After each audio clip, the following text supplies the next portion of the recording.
I thought for this last week we should be both practical and idealistic.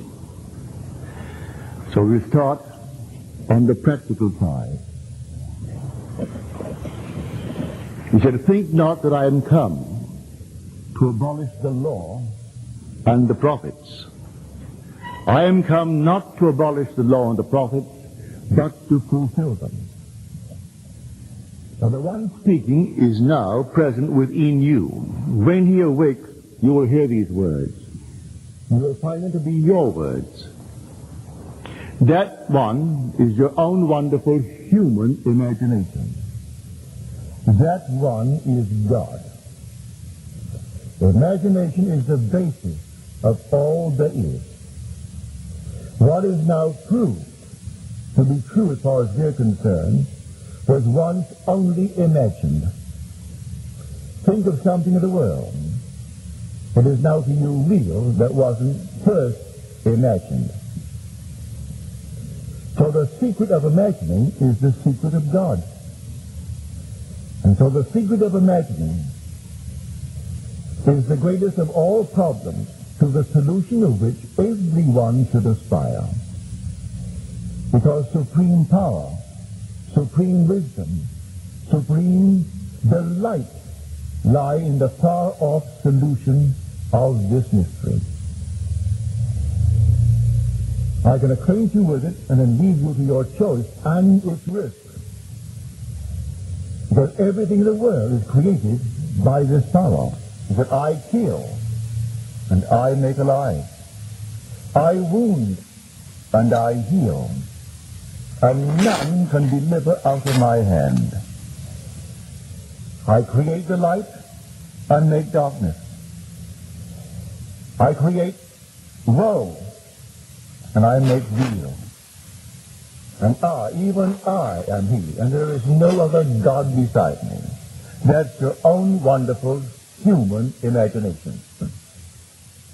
But there are secrets to this power. And you and I, by experiment, we try to discover the secret. As we discover the secret of imagining, pardon me, we are discovering the secret of God. So God and imagination, human imagination, are synonymous terms. They're interchangeable.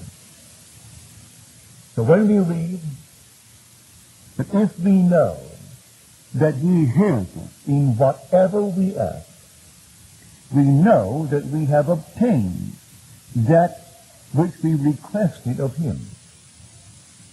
If we know that He hears us in whatever we ask, no restraint. Now you may sit down and commune with what you think to be another than yourself, God. But because there are billions of us in the world, and there is but one God, and this fabulous universe, you might wonder if He heard you. But you have no doubt in your mind, if you identify God with your own wonderful human imagination, that He heard you. Can you believe that your own wonderful human imagination is God? So when you sit down, as told in the 4th Psalm, commune with your own heart upon your bed and be silent. He hears you if you commune with self, but can you believe that communion with self was communion with God? Can you now assume that you are the one that you would like to be? Can you assume that one that you love is as you would like her or like him to be? Can you really believe that you're answered? I do not expect tonight that after a certain conception that the child will be born tomorrow. The vision has its own appointed hour. It ripens, it will flower. If it be long, then wait. It is sure it will not be late. A little child takes 9 months, a lamb 5 months, a chicken 21 days, an elephant, so they tell me, a year or more, a horse a year anyway, For every conception has its own appointed hour. It ripens, it will flower. If it seems to you long, then wait. It is sure. It will not be late relative to its own nature. So can I now commune and expect that my communion with self is communion with God? Can I dare to assume that I am exactly what I want to be? Can I dare to assume that I am where I want to be? Even though at the moment my reason denies it, my senses deny it. Will it work? Well, it costs you nothing. Try it. Doesn't cost 1 penny to try it. As you're told, come, buy wine, buy milk without money, without price.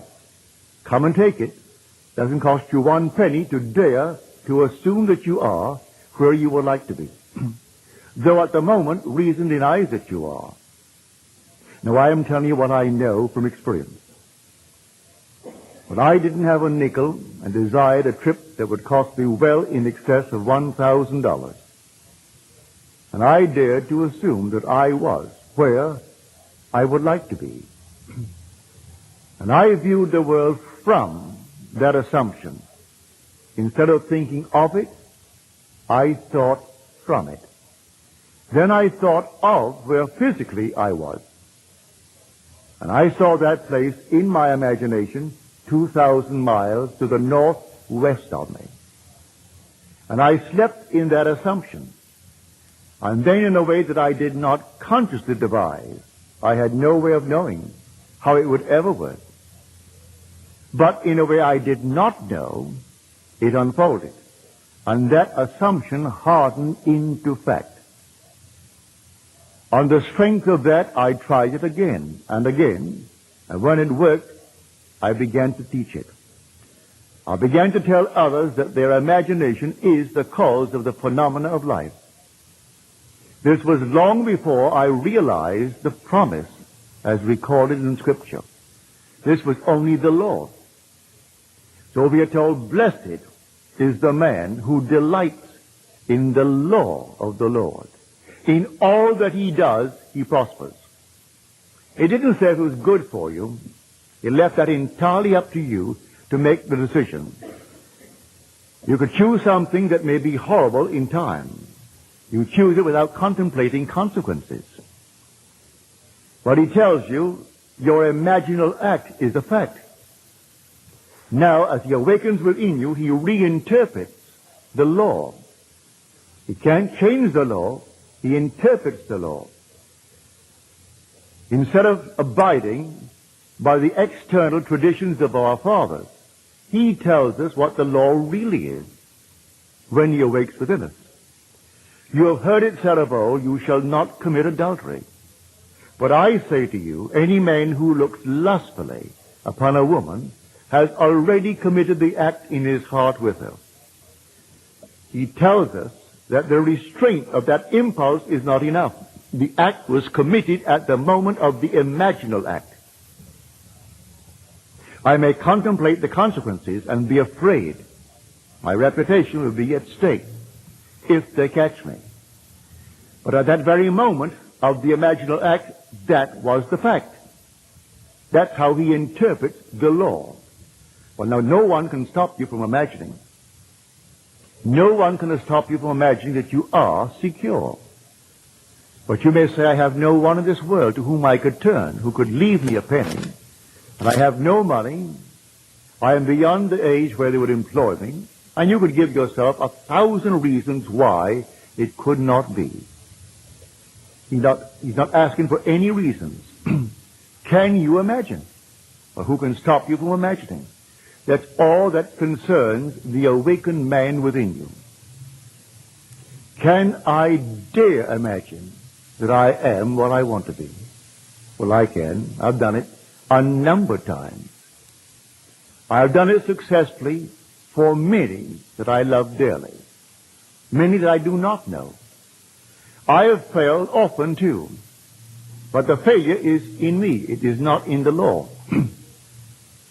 Imagination plus faith is the stuff out of which we make the world. We are told all things were made in this manner. He calls a thing that is not seen as though it were seen, and the unseen becomes seen. And when I come to him, I must believe that he exists, and that he rewards those who believe in him. I must have faith in the imaginal act. If tonight I can stand here and simply quietly imagine a state and really believe that I am in communion with God when I did that, and that my imaginal act is God's act, it's not something other than God, and go unconcerned as to the results will follow me. For that imaginal act was causal at the moment that I did it. The effect, when it appears, I may try to trace the effect to some physical cause and give all credit to a physical cause. I tell you, every physical effect has an imaginal cause and not a physical cause. A physical cause only seems. It is the delusion of our fading memory. We do not remember when we imagined it. In this audience tonight, and he may not even remember when he did it, is my dentist. And I went to him in great need of a lot of work, for I had had dentistry all over this country and in London and in Barbados, and all was horrible. I was always on the move. I was in the theater, getting tongue for a week. What could they do when I needed such work? They patched me up. So when I met him, he gave me a complete job because I was here, living here then. When one day a tooth gave way, which was an anchor tooth, he said to me quite innocently, whether he remembers or not, when I saw your mouth and did this, I said to myself, this tooth will last 13 years. It was 13 years. Had he only said 25, but he didn't think I would live that long. So 13 years. Out came that anchor tooth, and therefore a complete restructure of my entire mouth. He set it in motion. Whether he remembers or not, he said, this is going to last 13 years. He didn't tell me. Didn't have to tell me. That was his imaginal act. I was only the victim of his creative power. Now I'm telling you, don't take anything lightly. You are creating morning, noon, and night. Your imaginal acts are God's acts, because your imagination is God, and there is no other God. God actually became as we are, became man, that man may become God. And he set up within himself, in man, a series of events which he will now unfold within man, which the one in whom he unfolds it will know he is God. He calls it giving glory unto man. I will not give my glory to another, he said. I have tried you in the furnace of affliction.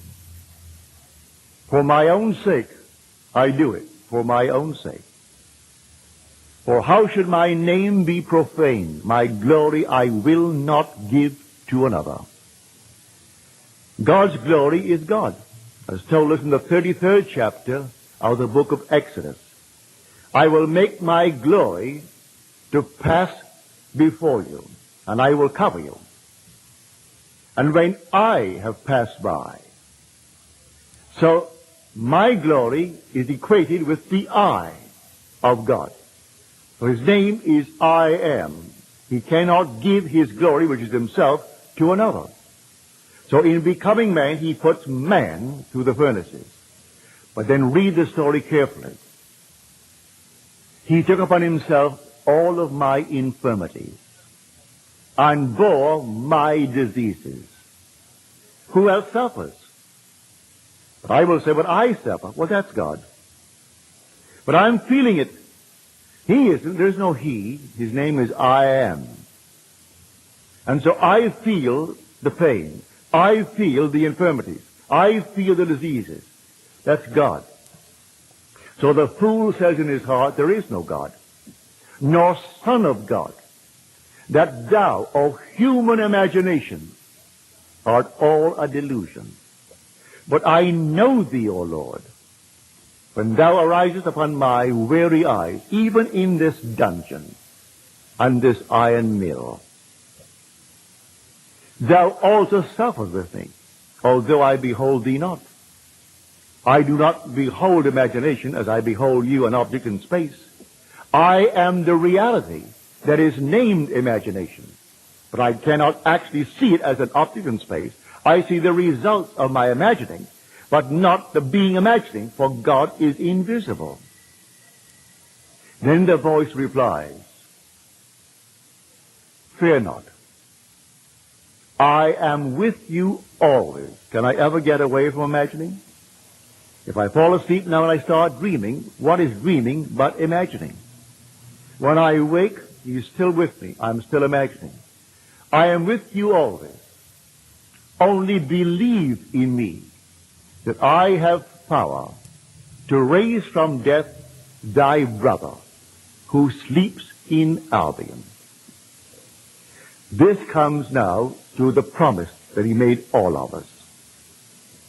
His promise is to give Himself to us as though there were no others in the world. Just you. Because in giving Himself to you, there is no other. Your whole vast world is yourself pushed out. Everything in the world is yourself pushed out. And you manipulate it by your imaginal acts. Everything in the world. Now, the first act begins with the resurrection. It's not outside of you, in spite of what you've been taught. The day will come, you will rise within yourself. And that's the only God that was ever resurrected, who will ever be resurrected. It's not another, it's you. And when you rise, there is no one on the outside. It's all you. And you are rising in the only tomb in the world where God was ever buried, and that's your own skull. God is buried in the human skull, and that's where He rises. And when He rises, as foretold by His own words in Scripture, He is born. Resurrection begins the act. That same night, you come out of the tomb, which is your skull, and you are born from above. Not from the womb of woman where the garment was born. You are born from above, born of God. Born not of blood, nor of the will of the flesh, nor of the will of man, but of God. In other words, you are self-begotten. God begets Himself in you, as told us in the Epistle to the Hebrews. He is bringing many sons to glory. But the sons are numbered. Everyone born of woman is that son of God. As told us in the 32nd chapter of Deuteronomy, He has set bounds to the peoples of earth according to the number of the sons of God. But you would say, but look, there are 3 billion in the world. So what's that? I will make them more numerous than the stars, more numerous than the sands of the beach. Well, count them. You can't count the stars. We estimate them to be at trillions and trillions. These are the sons of God, bringing each that He chooses. He didn't bring all together. He brought a certain number, and that certain number He calls the second son. The second son is represented by this fabulous number. The first son is still waiting to come out. He complains because the second son went berserk, went amok, spent his power unwisely. Then he came to his senses and returned to his father, and the father embraced him and gave him the authority of himself. He gave him the ring, gave him the robe, the fatted calf, everything for the one who went out and came back to the Father. For His gift is the gift of Himself to you who came out. I chose you in me before the foundation of the world. That's what we are told. Let the first son complain. He'll complain and complain. I served you, and you gave me nothing, not even a kid. He said, my son, all that I have is yours. But the most fabulous gift in the world, or possession in the world, is without meaning unless there is a knowledge of it and a readiness to use it. Going out as we did, we become aware of our possession. Then we can use it. Unless we went out into the world and misused it as we have done, we could not become aware of this power that is our own creative power, our imagination. I saw it so clearly one night. Here I am in this fabulous field of sunflowers, huge, lovely sunflowers. Each sunflower was a face, the human face, but they were all anchored in the earth. And I walked up and down among the sunflowers. They moved like an orchestra moves. They all moved in unison. If one smiled, they all smiled. If one didn't smile, no one smiled. They simply followed like an orchestra. If one bent over, they all bent over.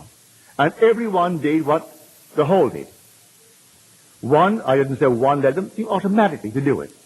And I felt, though I was alone, I could walk up and down, and they were anchored. They couldn't do it.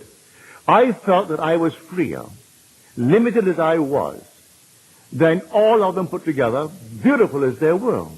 These sunflowers of human faces, but they had not gone out. I was once a part of that infinite garden, not aware of what I possessed. And my Father chose me in him before the foundation of the world, and we went out to go through hell in this world, that I may become aware that all thine are mine. To become aware that all that is God's belonged to me, I had to go through the furnaces of affliction. And having gone through the furnaces, then he awakes within me. And he tells me how I will know he has awakened within me. He set up in the beginning the result of the experiences of humanity. And that result is a son. And the son is called David. And when I find him, I will know he is my son. And I will know the 89th Psalm. I have found David. He has cried unto me, thou art my son, my father, my God, and the rock of my salvation. Well, I found him, and he cried these words to me. And I knew exactly who he was, and I knew then who I am. Until then, I did not know I was one with God. He is God's son, God's only son. Now he's my son. I tell you, you're going to find him, and he will be your son. And because he is my son, you and I are one. How can he be your son? And I know he's my son, and you and I not be one Father. So we're told there's only one body, one Spirit, one Lord, one God and Father of all. So in the end, they will not be Greek and Jew, bond and free, male and female, only one, all one in God. And you will be that God. So this is the promise that he made. Now, when I read the Bible, I take all the related parts of the promise and put them all together. For all these things put together will find their fulfillment in you. All his promises find their yes in him, as you read it in the 2 Corinthians. All the promises of God find their yes, their fulfillment in him. So there are 39 books. Together they form one book. But the context, which means the meaning of it, you'll find related, scattered over the 39. He pulls from this, from that, from the other, written over the centuries, and pulls them into one pattern. So Christ is the pattern man. That pattern is buried in man. It's the only Christ in the world. When the pattern unfolds in man, it unfolds in man as the man in whom it unfolds. And then he knows who he is. And he has no doubt in his mind as to who he is. He is the Lord spoken of in Scripture. And that Lord is God the Father. And the whole thing unfolds within him. But he does not abolish the law that he gave. He explains the law as a psychological law and not a physical law. So if I long after someone, at that very moment, the act was committed. I state boldly. I stated boldly as my dentist said it boldly. It was committed. So I went blindly on, enjoying everything he did. It was perfect. And suddenly comes a little bleeding thing, which no one could stop. Out comes the tooth. He set it in motion the day he said to himself, not to me. It'll last 13 years. I checked it. It was 13 years. So Blake said in his wonderful Jerusalem, oh, what have I said? What have I done? Oh, all-powerful human words. For the word of man is the word of God. And the word shall not return unto me void. It must accomplish that which I purpose and prosper in the thing for which I sent it. But man forgets his word. Then it comes up and he looks for a physical cause for it. Now we start searching. Well, you know what? Well, your system is run down. Did you have fever? Did you have so-and-so? And you ask 1,000 questions of the one. Did you have so-and-so? You said no, no, no. No one thinks of that moment when the word went out. So the word goes forward, and it cannot return unto us void. It must accomplish that which I purpose and prosper in the thing for which I sent it. I can see my father now, back in 1919. There were 10 of us, 9 boys and a girl. He was a ship chandler. He had a grocery store and a liquor store and a meat store, regular little grocery. And he supplied ships. And the ships were bringing the boys back from the First World War. And they would tell him all kinds of stories. At dinner, he would say to my mother, we will have another war. In 20 years, there will be another war. It will be against Germany, but this time it's going to be Germany and Japan. He didn't mention Italy, but it will be Germany and Japan. We will again have America as our ally.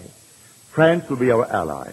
And Mother would say, Joseph, we have 9 sons. In 20 years, they'll all be eligible to go to war. We were kids, 1919. I was 14 years old.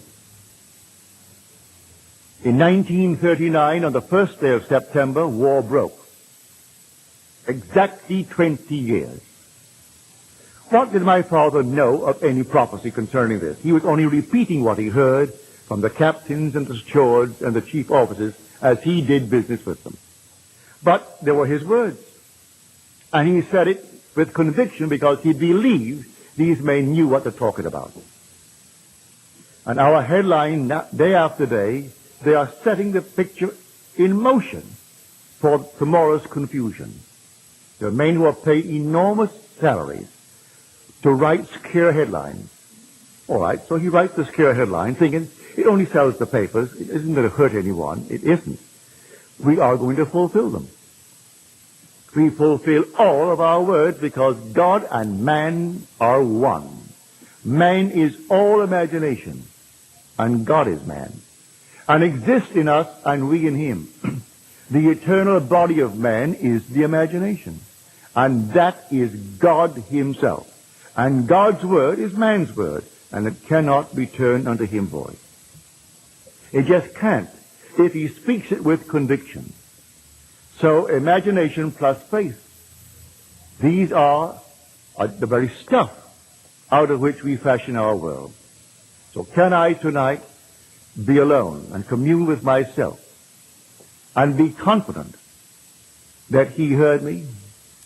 I know that I heard myself. Well, that self is God.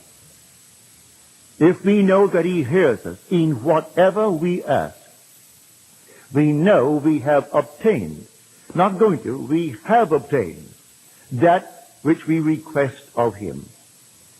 Read it in John's epistle, the first epistle, the 5th chapter, the 15th verse. We have obtained it. Well, it'll take a little interval.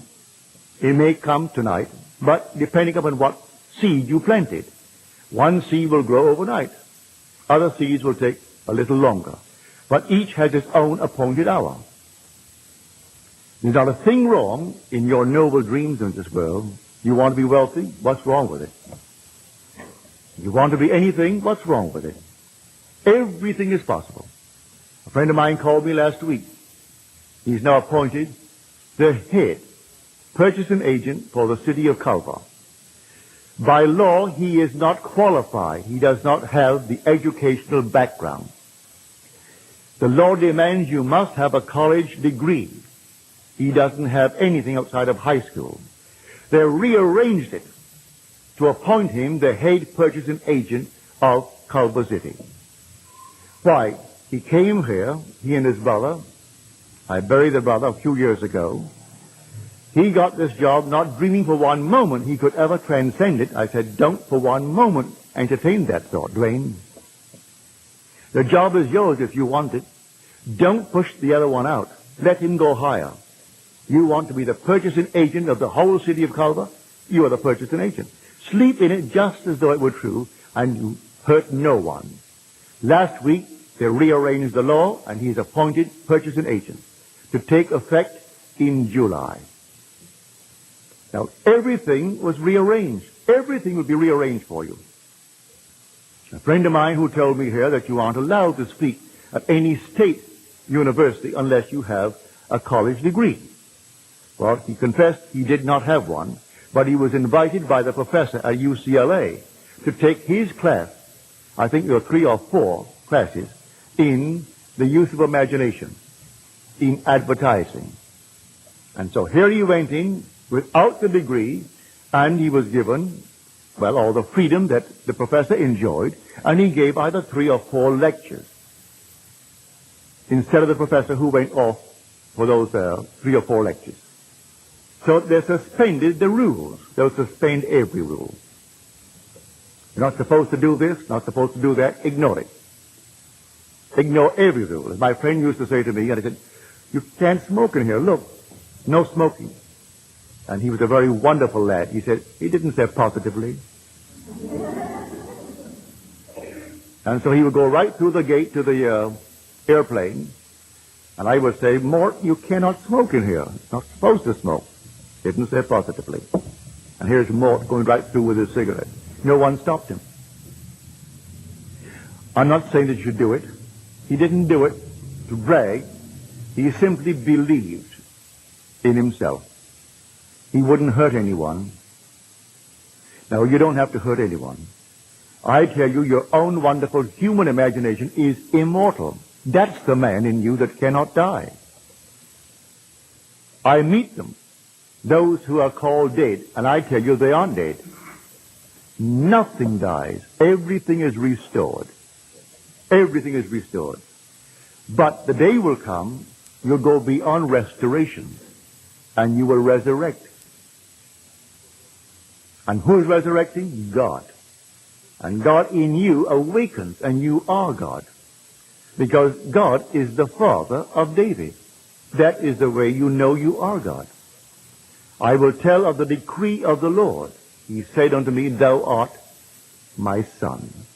Today I have begotten thee. These are the words of David. What is going to happen to you? Then you will know you're God. You have no other way of knowing that you're God, unless God's only Son calls you Father.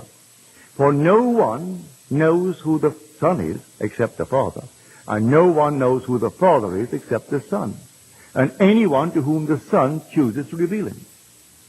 So no one has seen God, but the only Son who is in his bosom, he has made him known.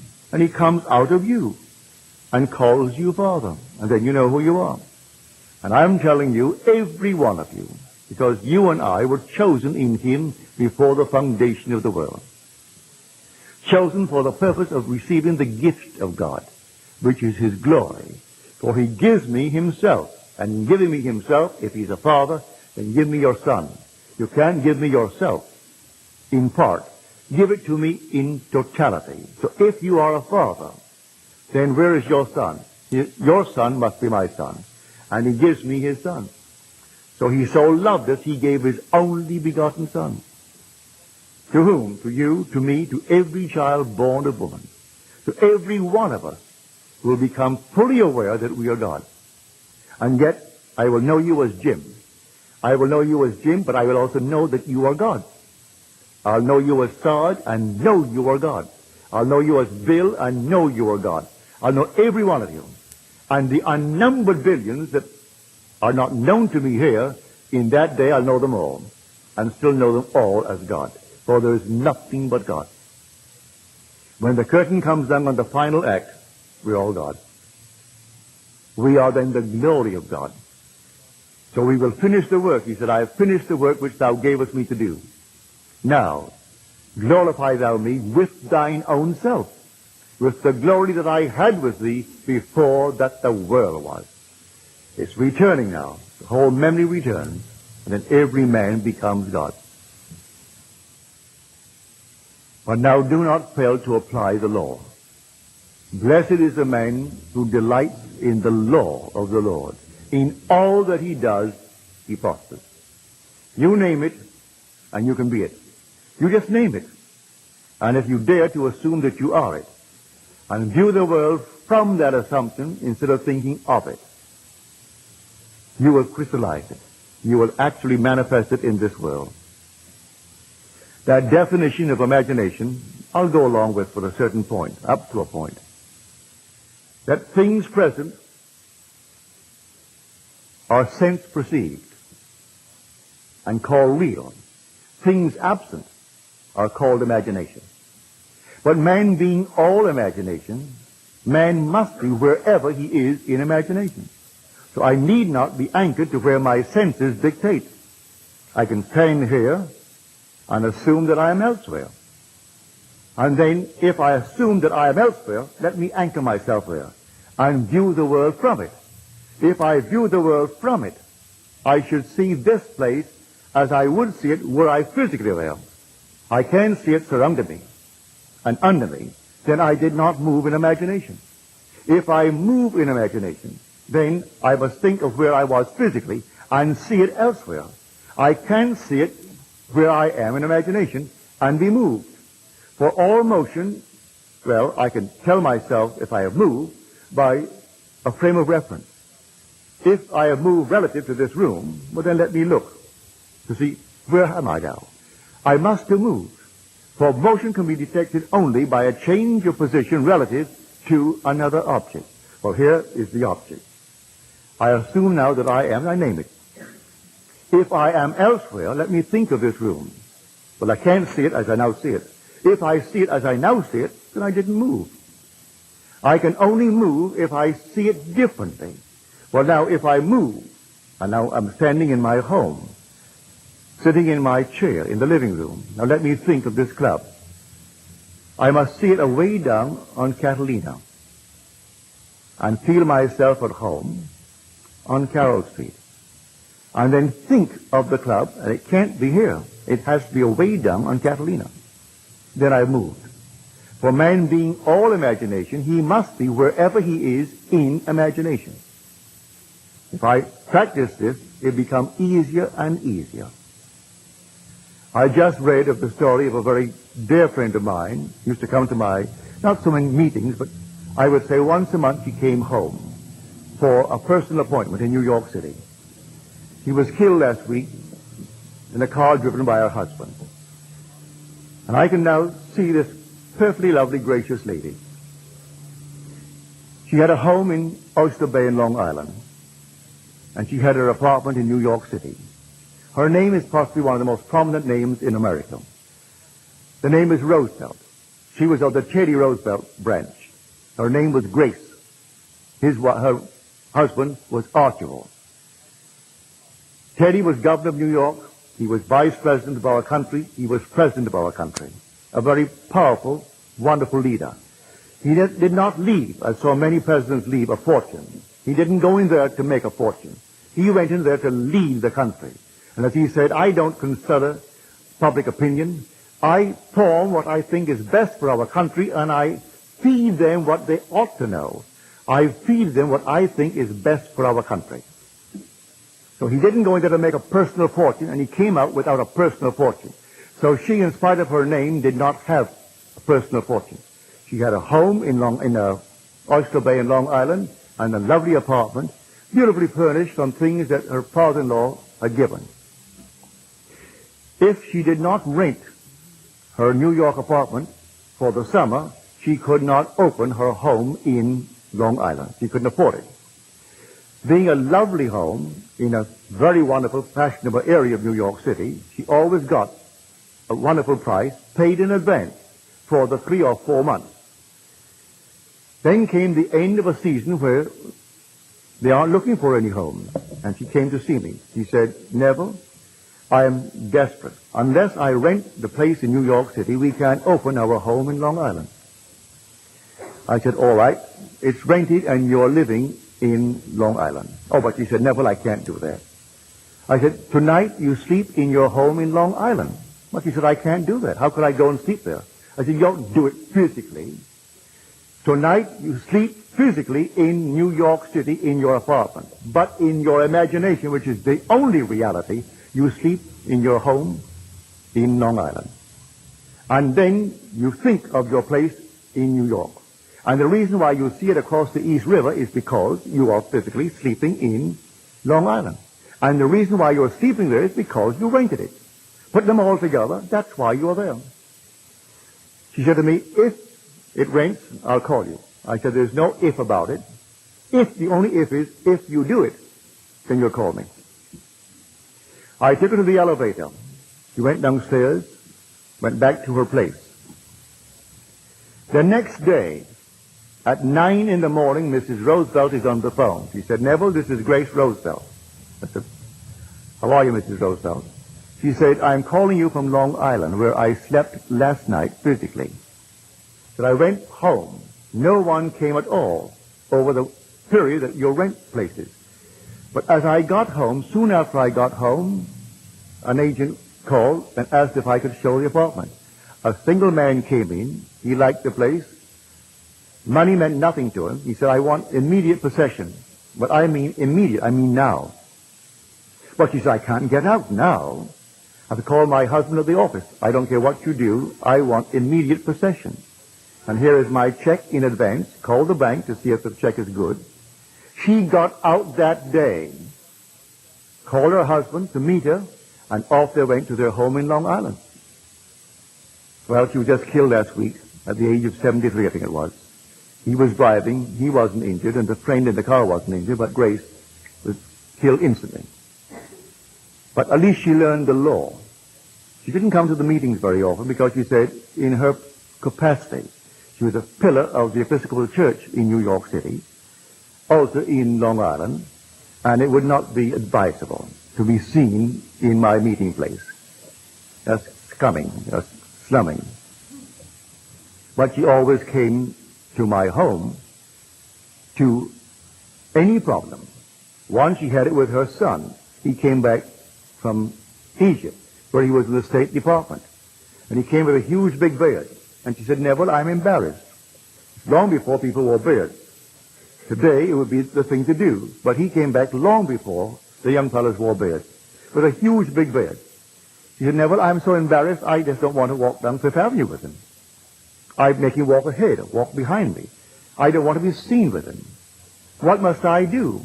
Because he gets annoyed and he will do nothing that his father and I suggest. I said, how would you feel if you kissed him and he had no beard? You will kiss your son, wouldn't you? Oh, yes. Well, then, put your hand on his face and he doesn't have any beard. And then kiss him and feel that smooth skin that is your son's face, and he has no beard. All right, I will do that. She didn't tell me.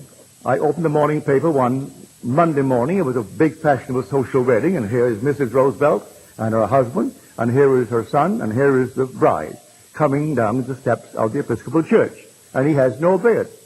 The next time she came to see me, I reminded her, I said, you know, you came here the last time about the beard, and the beard is off. She said, you know why? I said, yes, I know why, but you tell me why. Well, the girl that he married refused to go through with it unless he shaved. She saw the physical act. I said, no, that wasn't it. You promised me that you would kiss him and feel his smooth skin. And you feel the smooth skin and it would come off. She said, I did do it. But the girl demanded it.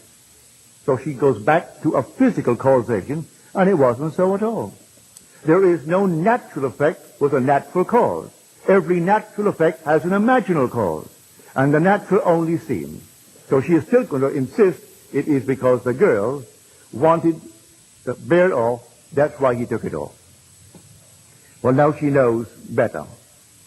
She's now in a world just like this. At least she learned the lesson of the law.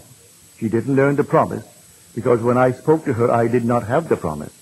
I had not realized it. You know the promise because it only happened to me 12 years ago this coming month. So those who knew me before have not heard from me the promise. Those who have known me since, well, they know the promise. So I ask you tonight to please take it seriously. Watch your every imaginal act. And I will say to everyone, don't take anything lightly. Don't voice an opinion.